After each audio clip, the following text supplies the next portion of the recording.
Hello, it is working. How are you all doing? Hi. Thanks everyone for coming. It's so nice to see loads of new people, as well as people that come to our other meetups, which I'll tell you about in a bit. But welcome, you're a very special group that are attending the first of our Tech Jumpstart meetups. So thank you.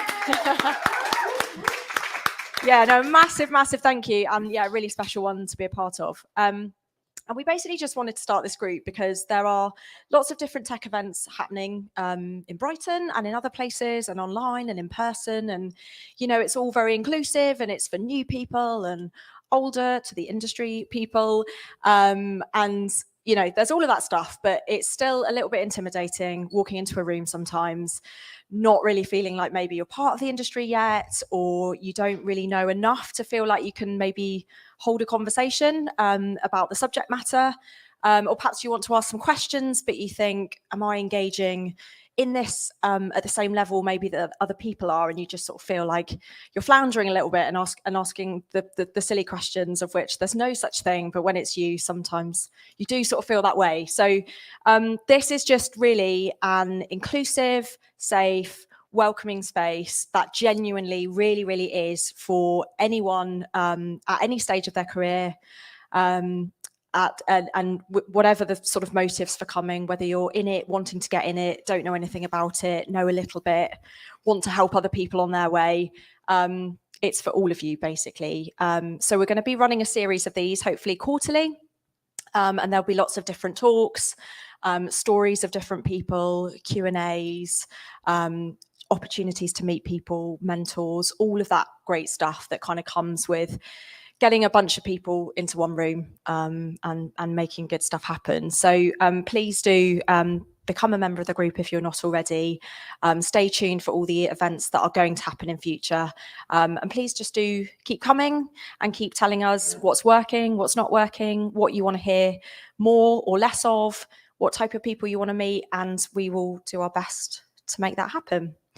I'm presenting without remembering what the next slides are. So welcome to Tech Jumpstart. Smooth, hosted in partnership with TechNative Digital and the very fabulous Dan Wallman, who will give a bit of an intro in just a bit.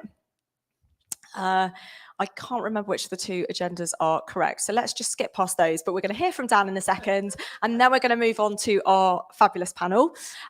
Just a note that the event's been recorded, and we do sometimes just take some pictures and videos to put out on social. We do that just to promote the great stuff that's happening here, to try and get more people coming. But if you don't want to be in any of the footage or appear on social or our website or anything like that, if you have any concerns, please just let me know and we will make sure that you are not. And an intro from me, which probably should have started, but the group's more important. It's not about me, but it is about Silicon Brighton. So I'm Grace, sorry. It's going really well. Yeah, I run a fabulous organisation called Silicon Brighton. We're not for profit, and we host lots of meetups like this, generally across the city, but actually across the region. And the whole idea is to host lots and lots of different events about lots of different stuff in the tech industry. They're all free for you to join. And it all basically includes good speakers, beer, pizza, and other amazing people. So if you haven't checked us out through the meetup page, then please do have a look at the other meetups that we host and get along to some of the others, because even if you are a little bit scared, it's honestly not intimidating, and they're really worth attending. And this is just a thank you to our very fabulous members. They basically fund all the work that we do. So basically companies pay for us to keep these events free for people like you. So that's a big thank you to them. These are some of the example of the events that are coming up. So we've got PHP Sussex on the 10th of May. There's Marketing Matters, that's tomorrow, thank you, Charlie. Marketing Matters, which is on Thursday. Brighton Cloud is next week on the Wednesday, and then we've also got Product Unleashed on the 18th. But you can scan the QR code and that takes you straight to our events calendar. It's also on our website along with the meetup groups that we support. And we also have a Slack community, and there is a new to tech channel on there that you can join once you join the Slack group. And there's just lots of chat and conversations and questions and all of that kind of stuff on there if you don't feel comfortable asking in person. And on to Dan, who's going to tell you a little bit about TechNative Academy, and then introduce you and compare our panel. Thanks, Dan. Great. I don't need a mic, do I? No, your mic's up. I might. Put it in my hands. Thank you for everyone who's coming. I'll just echo what Grace said, actually. Just so brilliant to see so many people here. We didn't quite know what the response would be. We felt there was a real gap and a need to provide a space for people who wanted to get into tech, didn't quite know where to go or who to ask or what skills they needed. So I'm so pleased that I think we had 44 people sign up and another 40 on the group. So a little burgeoning community of aspiring tech professionals that we can help into brilliant careers. So I just a bit about TechNative. This is a new tech academy for Sussex and the South East that is in development. By the autumn, we will have our first 16-week program. We want this to be entirely industry-led and industry-sponsored and free for anyone who puts themselves forward for it. The idea is that businesses sponsor you as a potential new employee, and then we take you through a 16-week journey and get you ready for work, and it leads straight into work in those sponsors. So I'm really looking forward to getting that up and running, and hopefully some of you guys might be on our first group, which would be amazing.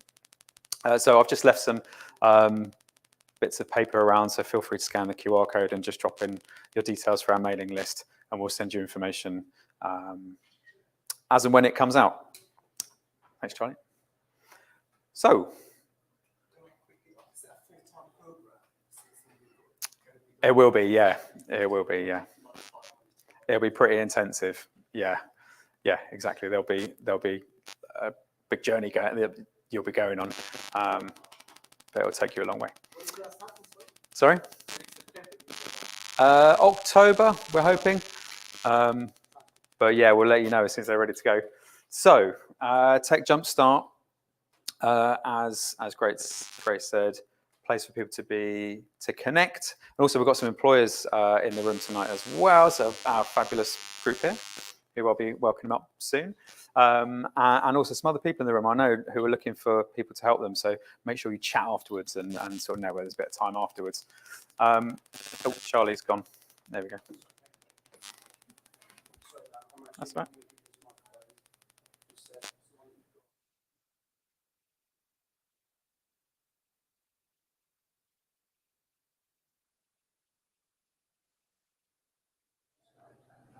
Is that working? That's working. Okay. So just a bit about myself. My background's very much in creative skills. I founded and led a college for young people for many years. I'm not a tech. I think full disclosure, my background is not in working in tech, and I'm now a fully fledged convertee to the world of tech, and absolutely loving it. And my purpose and mission is to empower people to have brilliant, purposeful careers. And I'm really inspired by the whole tech scene and so many great people, so many great companies doing amazing things, so many opportunities for everyone. And that's why I'm doing this. So, but enough about me. Charlie on, please. So why are we doing this? Where's the opportunity? What's happening in tech? The good news for you guys is that the sector's absolutely exploding, going crazy, and the growth in the sector is exceeding every other sector in the UK and probably globally, I'd say. Charlie, if you just go on one. There are stats behind it. The sector in the UK is now worth over $1 trillion. It's third just behind US and China globally. It's punching above its weight. For the UK, the size of the economy that we have, it's a massive success story. It is now, and I didn't realize this until I started researching this deeply, that it is the biggest employing sector in the UK. That black line in the top right there, that's too small to read. It's above healthcare, it's above retail, it's above construction, it's above engineering, it's above everything else. Well in the lead of everything else as a sector, and in the speed that it's growing. It employs around 5 million people, which is about 14% of the UK entire workforce. It's grown by 66% since 2019, and you'll know the pandemic absolutely like boosted this. Everything went online. Everyone needed a tech function. Every company became a tech company in some shape or form. And there's jobs in tech companies. There's jobs that are not in tech companies, and tech jobs in non-tech firms. So there are millions of vacancies every single year, but 100,000 vacancies go unfilled monthly, according to Tech UK report, a recent report from the sector skills body. So there's a huge shortage of skills, and that's good news for you guys, because there's a real need for new talent to come through. If we just push on. So I've been working on a project called the Local Skills Plan, where I had to do this whole research project on skills and tech, and that's what led me in some way down this path. And I spoke to employers, and the message they were giving me was really, really consistent, that there's not enough new talent entering the market, that the skills of people leaving schools and universities are not providing them with the right skills to be work ready, whether that's the technical skills or it's the pace of work, or just keeping up with the pace of change in the sector. And employers were telling me over and over they're having to train new staff from scratch. Every time they take on someone new, they're saying basically, to some extent, forget what you've learned, because I'll teach you the real stuff right now. So that's not an ideal situation for employers, but it also provides some sort of leveling out, and it also provides an opportunity for someone who hasn't been through a tech career to be able to learn the new skills. There's a feeling that qualifications at school, our college and university, are too long, they're quickly out of date, and it's hard to recruit and retain staff. There's also a real lack of diversity in the tech workforce and in tech education. I've got some pretty stark figures, all of these from different national studies. Women make up only 19% of the UK tech workforce, and that's less at board level. It's about 16%. Only 8% of the tech workforce is from an ethnic minority. Only 1% of venture capitalist funding goes to all female teams. And I think the figures are really low, even for having one female founder as well. Only 10% of digital apprentices are female. And this is just from Sussex data that I got, but I think it's even worse nationally, that 77% of all starters on digital courses at 16 to 18 are white boys. So it's no surprise that there's a diversity issue when it's just not coming through the pipeline in schools, and something's got to change. And I think that's part of the mission that TechNative has. And I know Diverse Sussex, that Silicon Brighton run as well, is about changing that and helping more female tech leaders come through, having people from diverse backgrounds come through. So you want to get into tech, there are opportunities, but the language can be alienating. It can be not inclusive if you don't understand it. I'm not going to go through all these jobs here today, but what I hope we'll do across the course of these meetups is start to look at each one of these kind of sub areas and bring people in. So today is much more of a broader look at careers, but there's business analysts, software architect, product managers, scrum masters, UX design, software developers, testers, QA engineers. It's hard to know if you're not in it exactly what all that could mean. And hopefully we can help break down some of those barriers today, and you can ask some of our lovely guests some questions. Also interesting statistic that way more than a third of jobs in the tech sector are actually non-technical. So there's this image of who goes into tech, I think, certainly from careers advisors and schools, about a certain type of person that goes into tech. That's total rubbish. There's all these jobs up here that actually don't require the technical skills, maybe understanding the language and understanding how tech teams work.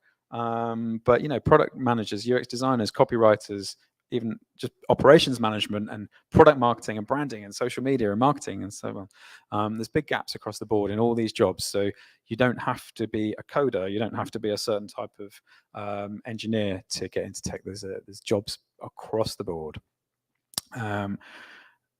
Thanks, Charlie. So I think what are the skills that are going to help you succeed? The truth is, and the message from employers that we hear over and over, and I'll ask these guys when they come up, it's actually your teamwork, and it's actually your problem solving and your ability to communicate and your ability to present an idea and influence people. It's your resilience, your mental resilience, that is actually going to help you. And this is what I would encourage you to think about when you think about what's your superpower, what's your key strength. It's not necessarily that you've learned Java or you can program in a certain language. It's going to be these skills that get you into work and persuade an employer that you're worth their investment and their time. And but also, again, it's an opportunity. These are cross-transferable skills, and if you're crossing from another sector, your leadership skills, your management skills, your communication skills, your teamwork skills, they're huge valued assets that you can bring with you. So be aware of that and be confident about those skills when you're trying to get into work or talking to an employer or putting your CV together or your LinkedIn profile. So again, don't want to speak for the employers, that this is just consistent feedback from employers about what they're looking for, and continued lifelong learning, I think, is key to pushing forward into a career in tech. It's never ending, the learning, and I think you guys will all know that tech's moving really, really fast. It changes all the time, and actually being able to teach yourself through online low-cost programs. There's loads out there like Code Academy or Code First Girls run amazing programs for women in tech, or low cost on Udemy, LinkedIn Learning. There's boot camps. There's lots of boot camps now that are free to take. I've just listed some there: School of Code, Makers, had to put TechNative on there as well. But there's lots of opportunities for boot camp programs that are linked into work and help you get into work. Not to forget digital apprenticeships, that are a really good pathway in for many. It might not be the right route for you. It might be the right route for you. It completely depends on the employer and everything else. And check out, there's loads of online careers resources, and stay on top of all the latest information on those. So, and also, just make sure you get out there. So congratulations for tonight. You have got out there, and yay. It's really important that I think it's so important to have a community of people that you can talk to, rely on, learn from, and also help each other find opportunities. And so that's what we're trying to do here, trying to build a community, and Silicon Brighton do a brilliant job of that. And I'd encourage you to look at their other meetups as well in your specialist area and attend those. There's always beer and pizza, which is literally a great reason to go, but they're also really good, and there's also like just great people turn up and chat. There's the Slack group, as Grace said, but there's also other Discord groups, there's Reddit groups, just Google tech tech blogs and so on. Start making stuff at home. It's amazing how many people I talk to and they say, oh yeah, I've been working on this little project, but they don't tell the employer when they go in there, looking for a job, about what they're doing. Shout about what you're doing, create a LinkedIn profile, put all your cool stuff on there. It's about your passion. It's about your independence and your independent thinking. Follow other experts, bloggers, and industry sites, like I was saying, like Twitter as well. And don't be afraid to contact employers. Be proactive and put yourself out there, and be bold. And it will bring dividends. People like it, and they want to help you. So that's my bit of advice for what it's worth. We have some actual employers who are going to join us now for an industry panel. Can I ask you guys to join us up the front? Thank you.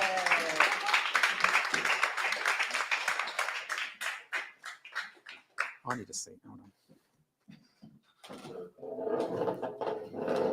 So I'm going to ask these guys some questions, but feel free. I think it's probably best if we just have a conversation. So feel free to jump in and ask questions at any stage. So we have Laura from Datacove.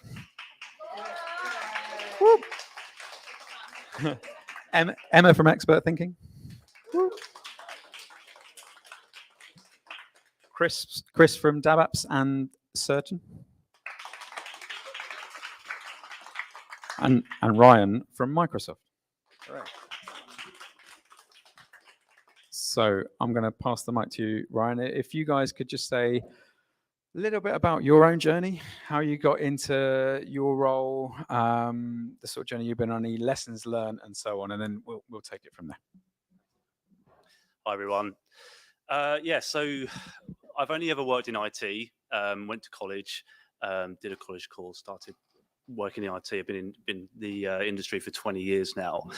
Currently work at Microsoft as what they call an Azure specialist, which is a technical and commercial role. But basically, when I went to college, I had a choice, and I'm quite a big petrol head, and I love cars and all that stuff, and I wanted to be a mechanic.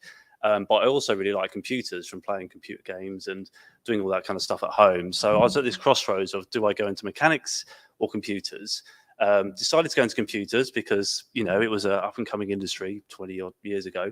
And I did like what was called a BTEC in IT. So it was like a 3A level equivalent. And I really enjoyed it. It gave me like really good kind of fundamentals and basics of what a byte is versus a megabyte and everything else, and how networking works and all that kind of stuff. From there, I decided to go to university. Started at University of Sussex. Wasn't for me, if I'm honest. I dropped out after 3 months just because I wanted to work. I wanted to earn money. So I got my first kind of IT job at a place called Plumpton College, which is kind of local to Agricultural College, as a first line kind of support engineer. So kind of knew how to work computers, but didn't know how to interact with people or anything like that. So I was kind of in the college fixing printers. Students were coming in, and I was helping them, get on their way and move from there. From there, I kind of moved into more of the corporate world, worked for a pharmaceutical company doing Windows and Linux kind of support, so second line support at that point. That took me to work in America for 3 years in their kind of American division, which was quite cool, good experience.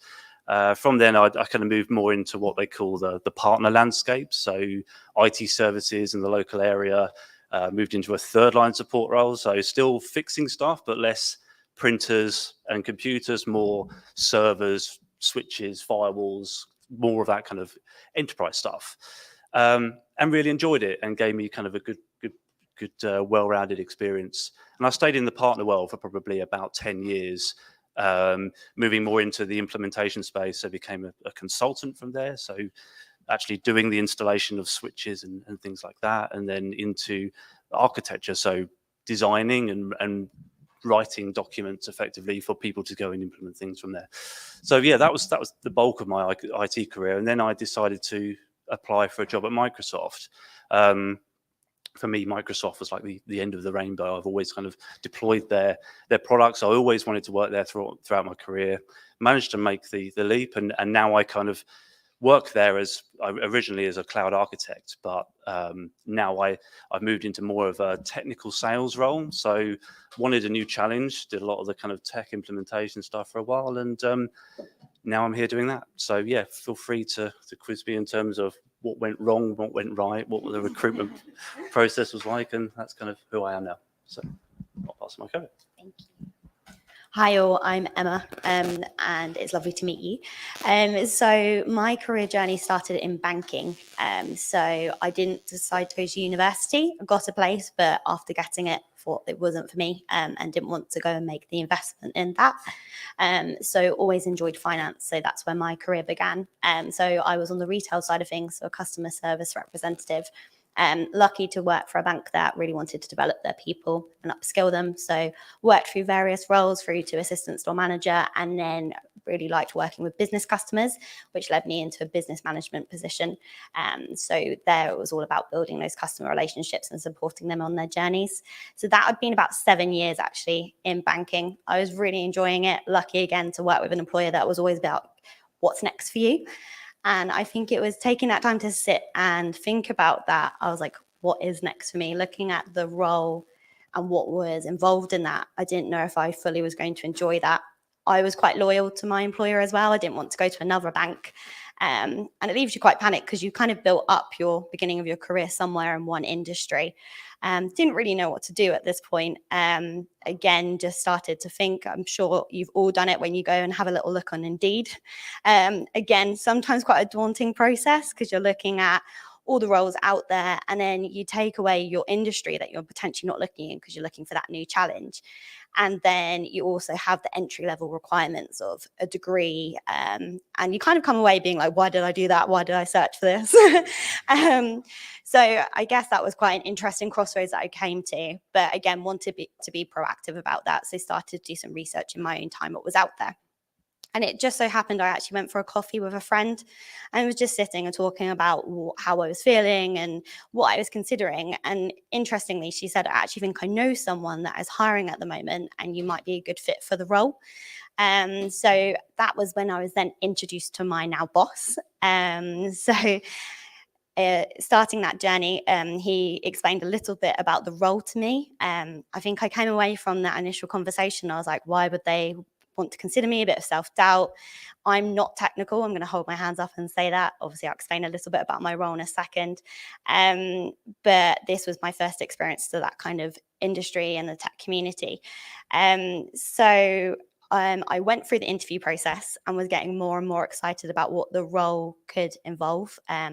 Again, as I explained earlier, my passion really was helping business customers. I didn't lose that. I really enjoyed doing that, and be able to work with businesses to get the most value out of something that at the time was banking solutions. Now it's cloud solutions. So I was lucky to be offered the job. It was a massive leap for me to decide to leave banking. That was kind of my comfort blanket. But I'm so glad I made that choice. A year in now, so I work as a customer success manager. So originally transitioned in as a business manager, which is quite similar to what I was doing in banking. But again, as Dan was explaining earlier, the company that I was interviewed by was really looking for those transferable skills, which was relationship management, communication, and teamwork. And they really stressed that to me. They said, we could teach you tech. That's, I think, a very big thing to say because it's quite hard in terms of how much is out there. But I think being around the right people and the support, the community group, as in the Cloud Brighton group, has actually been a massive help for me because it's a remote first company that I work for. So meeting people face to face and being able to talk to people about what's going on and ask questions is really, really helpful. So I'm now a customer success manager. So what I do is onboard customers, help them on their sales journeys and make sure they're getting the right value and benefit out of cloud. I think my passion for technology has definitely grown, which has led to me wanting to understand what I'm talking about, how I'm helping customers, which is how it started. I can say I'm still quite green, but it's definitely improved. I work with a great team of experts and I loved hearing how they talk. And it even led me to starting to do my own AWS partner sales accreditation I did. I'm going to work towards the Azure fundamentals. So just really working on better understanding technology further. Thank you. Hi. So I have never known what I wanted to do ever, which is a bit useless. Sorry, boss. So I was, a geek at school. So I love maths, I love physics, I love sciences. And I didn't know what to do. So I kind of thought, right, I'll just focus on those things. I kind of, did the standard maths, physics, chemistry, further maths at A level, and then was like, oh, I'll go and do maths at university. And it was all very, and as awesome as that was, it was almost too many doors. It was too open. Like people were like, oh, you could be anything. And I'm like, yeah, I can be anything. What am I going to be? And I had no idea, absolutely no clue. So I thought, while I'm thinking about it, I'll become a teacher. So I became a maths teacher, and 15 years later, I decided, right, I can't do this anymore. So yeah, I was continually looking throughout that whole time as well. But I was given a lot of opportunities in my job, kind of leading departments and kind of working with leadership team. I became an advanced skills teacher. I said yes to everything, which always helps. So I kind of had a lot of opportunity to do lots of kind of varied work. But in the end, I just needed to do something different. Teaching is quite stressful. You know, I'm sure a lot of jobs are, but for me, it was just a bit too much. It changed a lot over those 15 years as well. You know, kids are crazy these days. Lovely, but, you know, just like... and I loved doing what I did, but I also didn't love doing it. So I just kind of needed to do something. So for the last, 6 years, I've been looking at how to get out of teaching, which actually is really difficult to do. But I've looked at, you know, whether I could be in HR, whether I could be a product manager, whether I could do an accountancy, whether I could do this and that and this. And I'd go and do, you know, I join a little online group and I do the course that's free and I do this and do this. And about a month later, I go, oh God, that's boring. I don't want to do that either. And I was like, well, I'll stick with teaching for another while. And then last December, I stumbled, as I did every couple of months, on something new. Okay, I'll discover this. Python. All right, I'll just start learning about this. And I became obsessed. And I just loved it. And there was no part of me that got bored or didn't enjoy it. And I used to come home and, you know, do all the planning and the marking and all the boring bit. And then I'd go do extra voluntary work of trying to build my Python skills. And I just thought it was amazing. And then after a couple of months, I was like, wow, I still like this. This is still awesome. I wonder if I could get a job doing this. Imagine doing this for your day job. That'd be brilliant. So yeah, I discovered that there was these things called analysts, and you could actually do that. You could study data, and obviously being a maths geek, love a bit of data, love studying data, seeing a pattern, exploring kind of storytelling it. So I was just like, oh my goodness, there's people out there that get paid to do this really fun, awesome stuff. So yeah, I kind of put a lot of effort in. If you're completely learning something new, I'd never stepped out of a classroom, basically my whole life. And so I had to kind of build up my skills as much as I could in Python. I took online learning courses. I did the Udemy and the Academy and the Code Academy and all these other things and Kaggles and all the rest of it. And I just built up my skills slowly, because I had a day job as well. And then I decided, right, that's it. I'm going to quit. I'm going to quit my job and I'm going to force myself to do this. And that was a big jump, and I've got family, and it was kind of very daunting and stuff. It was a bit scary, but yeah, that was absolutely fine. I was completely convinced this was going to be it. So I got to summer and I was like, oh, now what? So I was like, brilliant, I've got loads more time to actually study and kind of practice my Python and look for jobs. So I spent quite a while searching for jobs, sending out CVs and things. Nothing, just nothing. And I was like, wow, okay, having an awesome CV as a teacher just doesn't cut it. So I spent a couple of weeks removing the word teacher from my teaching CV, bearing in mind I'd done nothing else for 15 years. But the amount of transferable skills we have is incredible. And actually, that's all people care about. And then I sent that out. Had a little bit more interest, but not much, to be honest, until a friend said to me, oh, I think I know someone who actually is looking for a data analyst. Why don't I put you in contact? So I sent this guy an email and I was like, oh my goodness, I hear you've got this job going. I'd be really interested. Here's my CV that doesn't say teaching anywhere, but I was a teacher, just so you know. But I have all these transferable skills. Look at me. And he's like, well, we employed for that job already. Sorry, we're not looking for that role anymore. And I was like, oh, gutted. And he's like, but we'll have a chat anyway. So we had a chat, and that chat turned into, oh, come meet the team. So I met the team, and that chat turned into, oh, let's do a technical interview. And I was like, what just happened? I was just like, that was amazing. Yeah. And so that technical interview turned into a job offer, and I have been doing that job for 6 months now. Hence, my boss is very happy. They're sitting front and center. So, thank you. So yeah, I am now a data and analytics consultant, and that is my day job, and I am absolutely loving it. And yeah, it's just fantastic. And in our role, we do lots of different things because it's a small company. There's just 5 of us. We work from home. We kind of meet up every so often if we need support. There's a lot of support. These guys are awesome. And I would say that even if they weren't in the room. But yeah, we take projects on right from the beginning through. So it's not as if, oh, I only do this. You know, you take on a project, you meet the client, you discover their data, you clean it like nothing ordinary, and then you analyze it, you do your models, you do whatever, and then you present back to the client. So it's like a whole big thing. So it's a complete dream job for me. I'm very lucky to have it. So thank you very much. But it's all about getting out there, being, you know, taking that step if you need to, and building the community. Because if my friend hadn't have said to me, oh, I think I know someone, because I didn't have anyone in this industry whatsoever. You know, I couldn't rely on someone else to get me that talk, you know, to meet that person, to get that job. So it's all about building the community. That's the big thing I would recommend. So well done for being here, because you've taken a big step. Wow, I don't know where to go after that. That was really good. Okay, I think I was a bit more traditional, maybe. I always wanted to program. I was like one of those kids that was a bit of a geek when I was like 12, 13 and learned how to program really, really young age. So I was always writing games and doing little bits and pieces. Obviously thought I was going to get good A-levels and go to university, but I totally fucked them up completely.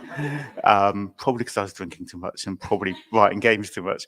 But I ended up just about scraping into a HND BTech. Really enjoyed that. So I learned to program more than I did a degree. Ended up working in a little company in Brighton teaching or learning about kind of financial instruments. Still programming effectively. Then moved to the City of London doing finance stuff for about, oh my God, 12, 13 years. And really starting programming, then project management, so kind of looking after bigger programs of work and kind of supporting other developers. Ended up at a company called Lehman Brothers, which was terrible when I was there, and then they went bust, which was like even worse.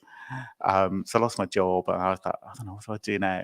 And I was looking for another job in London, and then I got offered or saw this job for a little web development agency in Brighton. There's like about 10 people, and they were like way less money, but it would have meant I'd be home. I would have been working like 7 hours a day instead of 18 hours a day. I ended up rolling a dice, and I said, right, 1, 2, 3, I'll take the job in Brighton. 4, 5, 6, I'd stay in London. And it came up, and as soon as I rolled it, it came up as a 5, which was the London job. And I just thought, I want 2 out of 3. And as soon as I thought that, I was like, yeah. So took the Brighton job. It was terrible. It was an awful web agency. Didn't have a clue what they were doing. But I learned quite a lot from there, and I met some people, and we'd go down the pub in the night and say, we could do it better. And then after a bit of time, like they closed down, and we were like, okay, why don't we just start our own company? We'll be a startup. We'll do Facebook for dogs or some amazing startup that will make us rich. Never quite came up with a startup idea, but then we got some work and just became an agency. And we grew that from 3 of us originally started it, and we grew it to about 50 people over about 10 years, I guess, which is really good fun. And it taught me loads about all sorts of the business, from like programming to architecture I did all the finance stuff. I did lots of the sales stuff, hiring people. So we probably hired 70 people over that 10 years. One of the things that taught me is, in the beginning, I was like, well, obviously you only want people with degrees and experience. And it's really hard to get people with degrees and experience. And after a while, I was like, well, don't we just try interviewing some other people? And we've hired some really amazing people, from kind of 16-year-olds that, like I wasn't at 16, that wanted to program, to a harpist, professional harpist that wanted to change career, to somebody that was in the army for years. And it's really taught me it's really important to get a really wide range of people to work with you. And that's been really good fun to kind of get people to join and go with them on a journey as they kind of grow. So now I'm kind of partly, I still own the company DabApps, and then we got bought out by a kind of fast moving startup last year. So I'm running engineering IT for them as well, and then I'm doing DabApps kind of part time. So Catrina, who's the new MD, should have been here today, but she's got COVID. So I kind of got thrown in. But yeah, that's about my story. Thank you, guys. Thank you. Can everyone hear me when I talk? Am I coming? Okay. Thank you. Amazing stories, 4 different stories. But there were some real common themes there that I heard about passion for your subject and absolutely loving what you do, and then to a certain extent taking a chance and putting yourself out there and building a community and all these great things that we've been talking about. Such great stories. Got a question for you, then maybe we'll throw it out to the audience. I know when you're first into a role, you can feel what they call imposter syndrome, or kind of like, oh my God, everyone knows more than me, and all this sort of stuff. Can you just tell us a little bit about sort of how that felt for you, what helped you, and just some advice for people starting out in the sector? I'll go first because I've got the mic. Yeah. I won't dominate. The first role that I took in London was a contracting job. So you get paid per hour, and they wanted a C and SQL developer, and I knew nothing about any of it. And I can remember, like, okay, I get paid so much an hour. If I go to the toilet for 15 minutes, I've earned like £5 because I just knew nothing. But I was there for 3.5 years in the end, and I learned so much. It's just about trying things, and as long as you've got supportive people around you, you can learn a lot on the job and do things quite quickly. So yeah, definitely trying that was a good thing I did. Just to add in, like, I would say, don't be daunted that there's always going to be, like wizards in the industry and all that stuff. And when I started at Microsoft, I was absolutely bricking it, thinking that everyone's going to be like subject matter experts and everything. We're going to get found out, imposter syndrome. Still get imposter syndrome all the time. I think, is this right? Am I doing the right thing? But, you just kind of settle into a rhythm, and you just got to be confident in yourself, really, because IT is such a massive subject. And we were talking before this that, when I started out, it was just IT, the subject, but you can go into any specialism like data, security, AI. I'm from an infrastructure background, which is kind of old school building blocks, but there's so many different paths that you can go in, specialize in, and just don't be daunted by, people judging you about, not knowing something, because nobody knows everything in IT. It's just where everyone is learning. Every day is a new learning day. So just feel that confidence, I'd say. I would echo that it does feel a bit daunting at the beginning. I was in technical calls where we'd have the engineers that really knew what they were speaking about, saying all types of wonderful words. I think for me is I would turn that kind of negative into a positive in capturing what that meant and those words, and then taking it off and Googling and learning. And it kind of motivated me to learn more. And then I'll go into another call and I'll be like, I understood that. I get that now. And I think that was a really nice experience. Also, just remember, it's your journey. I think I was given this advice actually on one of the cloud meetups recently when we were talking about exams, and everyone's journey is very, very different. And I think you can see things on LinkedIn about certifications someone might have got, and you think, oh, I've not got that. Does that make me less? Or it really is your own individual journey. So just remember that. I still don't really know what's going on. I've only been in 6 months, and the first 3 to 4 months, I was literally just completely in over my head. I felt from going to kind of a very well-to-do position, feeling like I had a lot of authority, obviously, as a teacher. I had, the respect of my colleagues that kind of came to me to ask for help, and now I was just like, I knew nothing. And it kind of shattered me very much, kind of having all that knowledge and then having no knowledge. But once I accepted that, once I realized that, yeah, this is just where I'm at now, it's kind of, it is new. You've just got to deal with it. And don't stop learning. So continue to look it up, find out what's going on, explore what that means, discover it yourself and ask for help. I've been very open, probably a bit too honest with my team, going, I don't really get this, but they're super supportive and they're really awesome. And people love to help. Of course they do. Why wouldn't they? Do you know what I mean? So ask for the help, and whether it be in a team or on Slack or, in a community, people want to help. It's inherent in this to want to provide support to people. So, and they love it. They love helping. So, just ask for help. And nobody's ever going to say, oh, what's wrong with you? It's just, it'd be good. So just keep on going, keep on learning. Google's your friend. Google is your friend, very much so. Just Google everything. You'll find something. And you'll notice a lot of other people do that as well, no matter how many years they've been in the industry. So, yeah.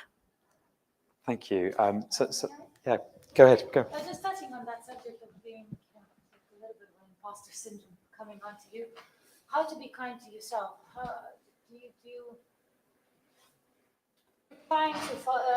you're trying to find a job and you're you're sending a lot of stuff, and you're trying to remake your cover letter as much as possible, as direct as possible, as enthusiastic and all that. And sometimes it feels that you're faking it so much and you're losing yourself in the process a little bit. Do you have any things to say in your journeys that you sort of found helpful to kind of have as your, North Star or something like that to kind of keep the spirit up? Yeah, I think one thing that I've learned is it's okay to say, I don't know the answer to that. I went on so many customer calls in various jobs where they'd ask me a question about how to do something or what's the answer to this. And, I was frantically Googling while I was on a call to somebody saying, what's the answer to this and all that stuff. It's absolutely fine to say, I don't know that. You learn, and then you come back. And I think what surprised me is that people are more than acceptant to that, and they see the human in you. So you don't feel that you have to be this superstar person. Everyone's human. You've just got to be honest and not try to be something that you're not. You want to add anything? Or? I know exactly how you feel. It was, for a while there, I was very devastated that I wasn't getting anywhere, and I'm very frustrated. But I think you just have to manage your expectations as well. You have to go, look, this is new. I'm doing something completely different. You've got to give yourself time. It's not going to happen overnight, or if it does, wow, well done, fluke. But it's a little bit of luck, and it's a little bit of being at the right place at the right time. And it's a little bit of, getting yourself into that situation. So the more I could say is just get out there, like things like tonight, get to know people, get involved, and someone will then at some point say to you, oh, actually, yeah. And it'll hopefully go from there. So don't give up, because it will happen. It just, the time hasn't come yet, but it will. Don't worry. Yeah. I think I would just say be really honest as well. If you can do something, great. If you can't, that's fine too. But be honest about it, because you will. If you lie about something, you'll get found out in the end. And in that job I just talked about, I can remember being interviewed, and it's like, do you know C? No. Do you know this? No. Do you know this? No. And I thought that was going to be it. And the guy just got up and he said, I'm just going to get my boss. And his boss, this guy just came over and just said, right, shook my hand, right, you snap Monday. I have no idea quite what he saw in me, but it worked. But maybe because I just said no so much. But yeah, just being honest, I think really helps. Thank you very much. Just a final thing to add, because you great comments, all that. I think the only thing is it's always an opportunity. So don't forget, sometimes if the cover letter and the emails aren't working, or when you're submitting the applications, sometimes a chat with your friend or coming to an event like this is all networking, and it's all doors that could open. So just change up the approach, maybe surround yourself with people that are also in a similar situation and looking for that help. Just to add to that as well, there was a study just about opportunities and not feeling that you shouldn't go for them. There was a study that showed that women were far less likely to apply for a job where they didn't meet all the criteria than a man. And other than showing that men are just total blaggers, I'd say that what that shows is that you really should go for these opportunities, that you don't always have to have everything. And like these guys have been saying, it's about what you bring, your own personal attributes that you bring, that's come through, I think, from all four of these guys. That what got them their opportunity was their personal attributes, not necessarily their experience and their skills. Go for the opportunities, I think, is the message that I'm hearing. Is there any other questions?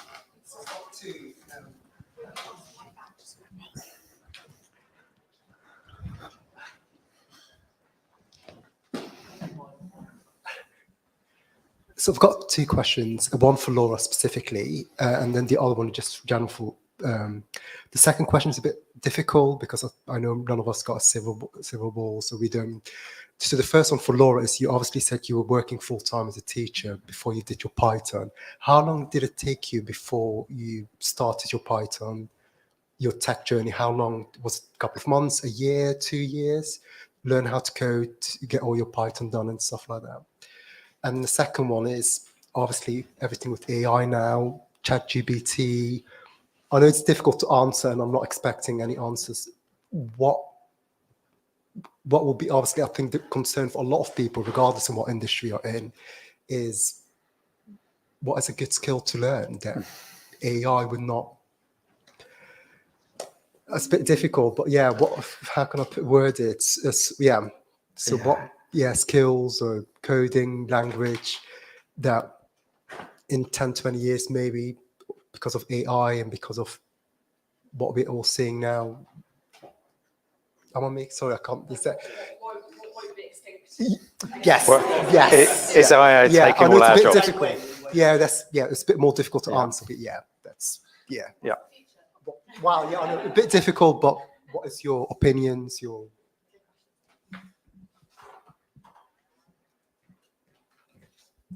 Thank you. So yeah, as I say, I started a year and a half ago learning Python, and I was just doing that for a few hours, a few evenings a week. And then, so I did that solidly for about 8 to 10 months. And then I started looking for jobs. I started looking a lot earlier than that, but I didn't feel I had any of the skills, I couldn't even get that 60%. I felt I had 0 of the skills. So it was like, okay, I've got to do this a lot more. But I find doing like Kaggle competitions and, making a portfolio, I then didn't feel like such an imposter because I had something to show.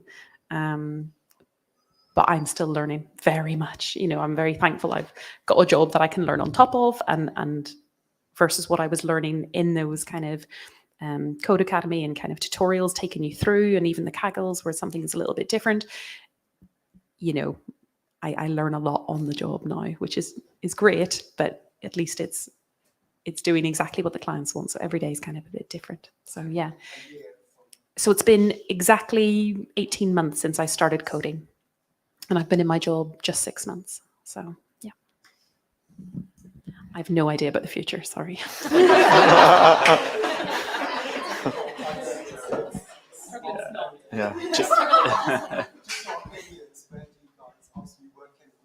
It's a really hard one to call.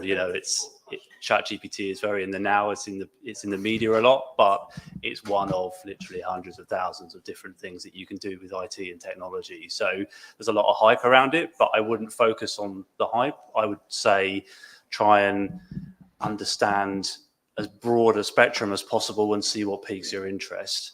In the meantime, I'd encourage you to do like fundamentals training as much as you can. So get your kind of, if like cloud is your thing, I'm obviously biased because I work in cloud, but you can do like the Azure or the AWS or the GCP fundamental certifications. All of the training's free. You get a free practice exam, and it will teach you things like cloud networking, the super high level basics and the terminologies and things like that, just so you could hold a conversation with different people. And I think the exam's like 69 quid. And all of the free learning materials are out there. It wouldn't take you long to get that. And actually, it's that foot in the door of, that part of the fundamentals was data lake or something like that. That's really cool. What you were saying about how you got into Python, it's like it piques your interest. And then you can kind of go down that journey once you get a broader understanding of different services that are available. So my advice would be do some of those easy to grab training materials. You don't even have to do the certification if you don't want to, but it just, opens your mind to what there is. But yeah, I don't know what the future holds.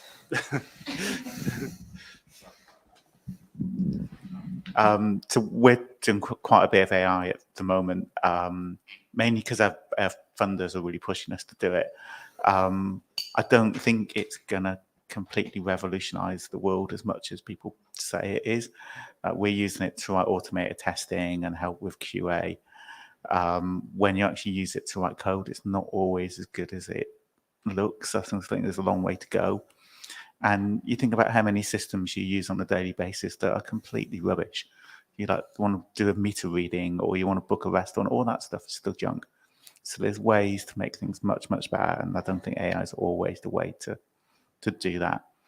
For things to learn that we use, when we founded the company, we started using Python. That was 12 years ago, and it's still probably the biggest used programming language. So that's been really good.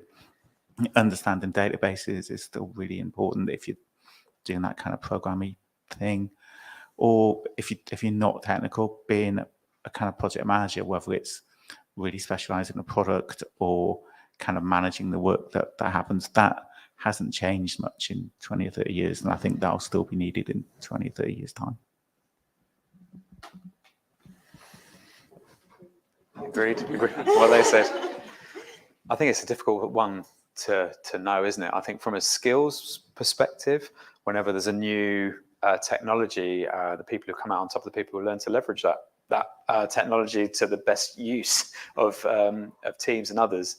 And there'll always be a human interaction with these things. I heard another software developer talking about the rise of prompt engineering and actually working out how to leverage this AI to be faster and better and so on. I spoke to a design company, and he said at first all their engineers were really scared of what this was doing because it was going to replace all their designers, but they've embraced it. And actually now they're using it to create amazing stuff really quickly. So I think from the perspective of someone coming in, maybe that's the way to view it, as about how can I make the best use of it rather than being afraid of it. But there will be change when then. I think that's inevitable. Any other questions for these guys? Nico.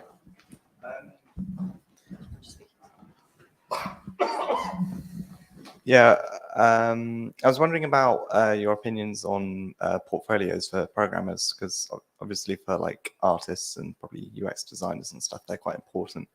But yeah, I was wondering how important you think they are. If they're helpful. This is just a CV.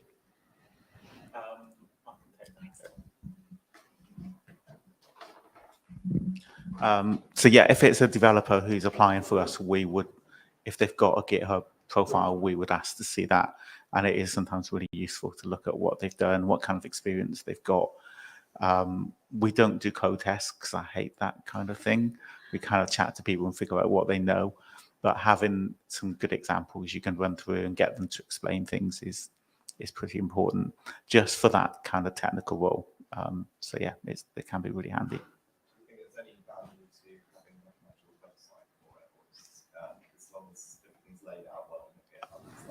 I think if you want to be a designer or a front-end programmer, yeah. But if you just want to program, you just want to be a back-end developer, then just link to your GitHub. That's probably good enough. Or link to some open source projects that you've done a bit of work on. That's more important than, yeah, how it looks. Just to add to that, I think it's important to build your brand as well as you become, recognized and everything else. The old school way was you make a website, you do blogs and write about things. You can still do that, but contribute to things. A lot of, the developers, the stuff that I follow, they're very prolific on Twitter and things like that. They obviously don't have to do that way, but at least build a brand and, people can search for you, and it's difficult putting yourself out there a little bit, but it helps employers kind of look you up, and they will do that, to see what you've done, what you're interested in, some of the stuff that you've contributed to in the world. So I'm going to look at it from the other point of view, because I obviously don't employ people on a, basis every year. For me, I find it really useful to have somewhere to keep my stuff and just to be able to showcase. So I find it really useful because I was able to go, look what I've done. I've actually done something. And instead of just following along with tutorials and it was all very guided and you do this and then you write this and then you write this, you got to kind of showcase your own thoughts and your own exploratory analysis and things. So I find that very useful. And then I was very able to say, oh, look, yes, come and talk to me. Here is my GitHub. And it was kind of just, showcasing. So from my point of view, it was really useful. Also, when I look back now, I go, oh my goodness, look how much I've come on. So it's really good to show your own development and kind of give yourself that little, yay, look at me, I am learning, I am getting better, this is working. So yeah, for a personal point of view, I think it's a really good idea. Thank you. I think we had one more question for this gentleman here. Yeah, question for Laura, obviously. No. Just first of all, after everything Laura said about, oh, I don't know what I'm doing still, she's fantastic. So I think I need to add that to everything that's been said tonight. But question for everybody, because talking to people when they entered the room tonight, there's a lot of people here that are trying to get into tech or have just started in tech. So if you look back to the start of your journey, is there anything that you would have done differently, either in your journey in getting into tech or at the start of your journey when you've just got into tech? Who wants to start?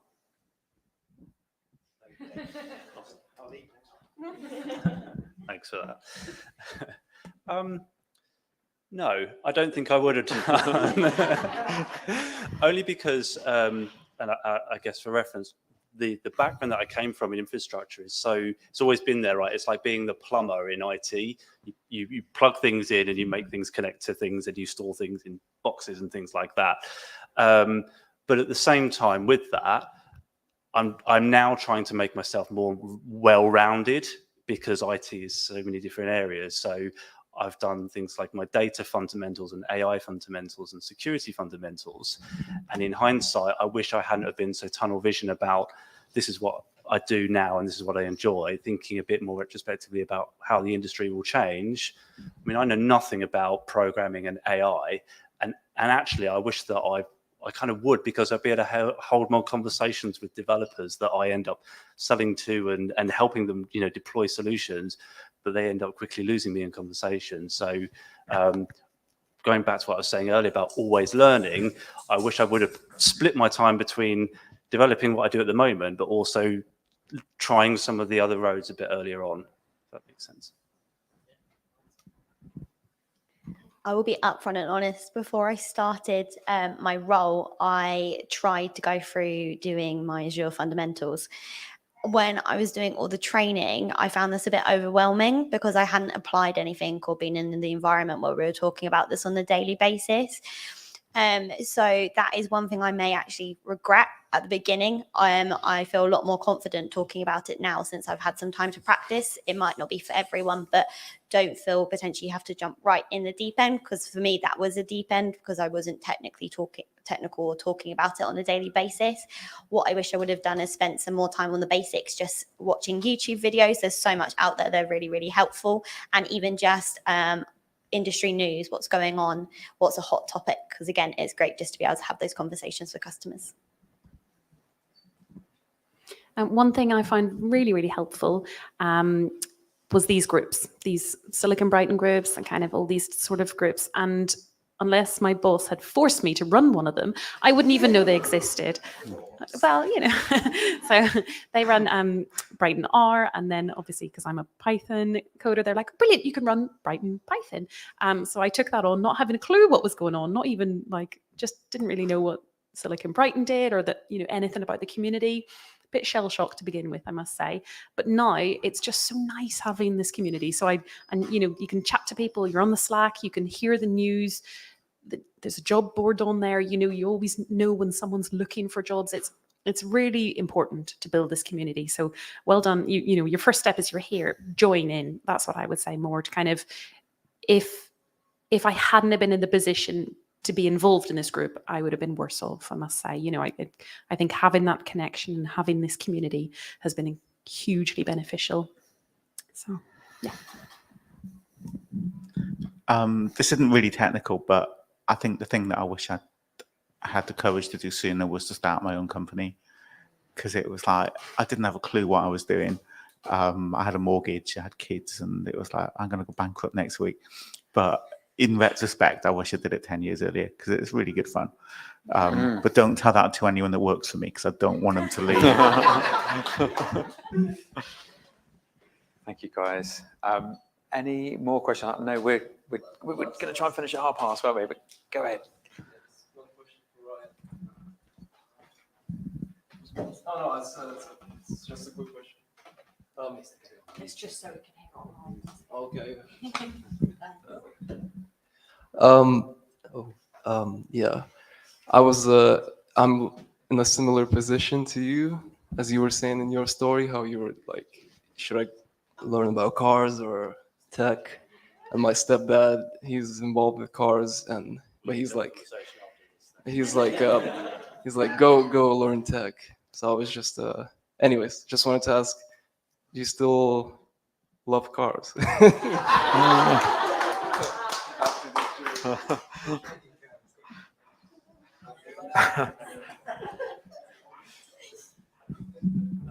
I'm probably going to share more than I should now. Yes, and it's almost like a passion that I spend all my time with cars, right? I've owned lots and lots of cars and spent way too much money on cars over the time that I've been employed. I still have this mental battle of, should I go into a career in the automotive industry, because that's like what I feel my passion is. But at the same time, there's always that worry about, will it ruin it for me? You know, it's like going to watch a band or something, and then you try and play the instrument and it's really hard or something like that. I kind of said, right, IT is where my strength and my skills are in my personality. I tried doing mechanics. I'm absolutely rubbish at it. So I guess, yes, I still have that passion, but I've kept it as a hobby. My dream job, if I'm completely honest, would be doing something with IT in cars, something like that. So maybe in the future, that would be the only thing that would tempt me away from what I'm doing now. But yeah, for now, I'll keep doing IT. Go for the cars. Yeah. Go for it. Go for it.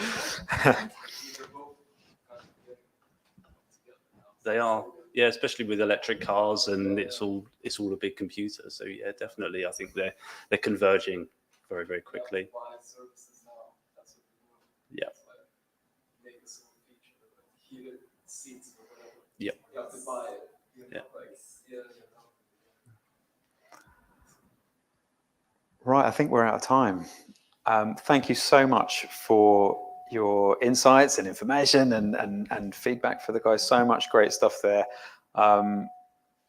What I've heard, just to try and summarize it, is go for your passion. Don't be afraid to be honest and say you don't understand and ask for help. Don't feel that everybody else knows everything, because they don't. And keep on learning. Yeah, just fabulous advice. Thank you so much for my four lovely guests. Can I have a round of applause, please?